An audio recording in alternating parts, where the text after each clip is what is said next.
Hello everyone, if you're trying to play Battlefield 6 and you keep getting this error 5004S, then you have come to the right place, because in this video I'm going to show you how easy it is to fix this annoying error on Battlefield 6 easily. So first off, what you're going to do is you're going to close out your Battlefield 6, and once you're done closing your game, you'll see that there will usually be an update, so just update your game. But if there isn't, then what you're going to do is you're going to close out your platform, so Steam for me. But if you have it on the EA app, you're going to close out EA app as well. And after that, now what you're going to do is you're going to search for your game's platform on your computer. So if you have it on Steam, you're going to search for Steam. If you have it on EA, you're going to search for EA. Now what you're going to do is you're just going to right click on your game's platform and click run as administrator, and then run your game's platform as an administrator. And once you do that, now what will happen is it will force Battlefield 6 to update itself.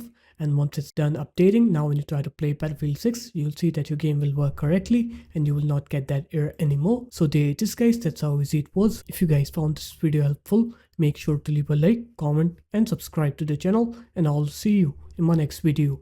Peace.